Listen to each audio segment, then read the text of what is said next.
The United States has just announced plans to deploy nuclear warheads in Japan. Ostensibly, this is part of the Indo-Pacific security umbrella, which is going to be established following the Quad, which is also working towards a collective security alliance.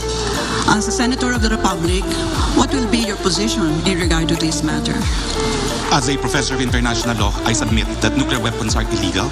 One, because they are incapable of distinction under the law of international humanitarian law. And number two, they cause serious, superfluous injury and unnecessary suffering. I am therefore against putting nuclear warheads in Japan. Secondly, it could run contrary not only to our constitution, which prescribes that the Philippines shall be a nuclear-free zone, it also runs contrary against an ASEAN treaty declaring the whole of ASEAN as nuclear-free. Number three, in terms of foreign policy, I believe that there should be strict adherence with the UN Charter. There should be strict adherence with Article 2.4 of that Charter, which prohibits the use of force, and the mere possession of nuclear weapons could constitute the threat of use of force, which is equally prohibited under the UN Charter, in the same way that actual use of force is prohibited. I enjoin all countries to comply with Article 2.3 of the UN Charter, which encourages everyone to resolve disputes peacefully. But Harry, if this comes as part of the package of the Quad, what will your stand be?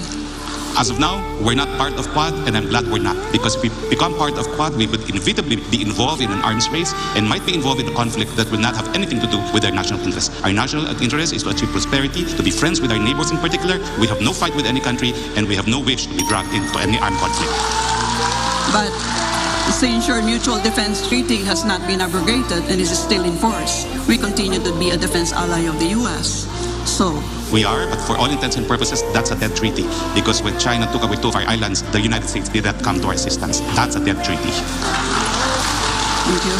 Follow up on the questions of Professor Carlos addressed to Atty. Roque. Okay, their positions were, which they stated that the Mutual Defense Treaty is a dead letter law.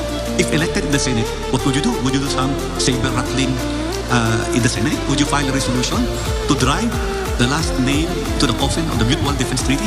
Unfortunately, Attorney Suplico, the latest decision of the Supreme Court in this regard says that the power to terminate a treaty is an executive function. It is not a decision to be made by the Senate.